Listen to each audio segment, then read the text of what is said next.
Prokuroria e posaçme kundër korrupsionit dhe krimit të organizuar ka regjistruar një procedim penal ndaj ish-ministres së infrastrukturës dhe energjetikës, Belinda Balloku, e pezulluar aktualisht nga detyra, si dhe ndaj ish-kreut të tatimeve, tashmë deputeti Partisë Socialiste, Ceno Klosi.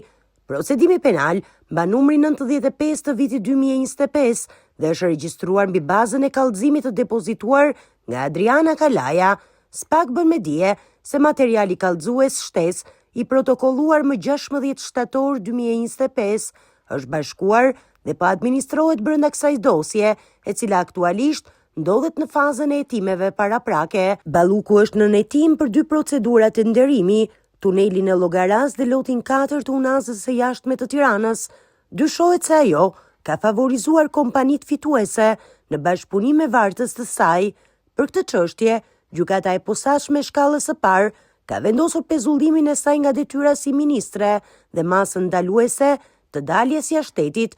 Për disa nga vartësit e përfshirë në hetim, ndërta Gentian Gjyli dhe Eralde Lezi, gjykata ka caktuar masën e sigurisë arrest në shtëpi. Sipas arsyetimit të gjykatës, masat e marra synojnë të parandalojnë dëmtimin e provave, ndikimin ndaj punojësve të institucioneve që po pyetin si dëshmitar, si dhe shmangjen e çdo mundësie abuzimi me fondet publike apo rrezikun e aratisjes.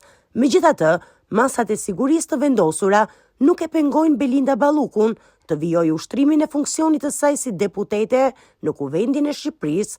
Hetimet e SPAK vijojnë ndërsa priten zhvillime të tjera në ditët në vijim.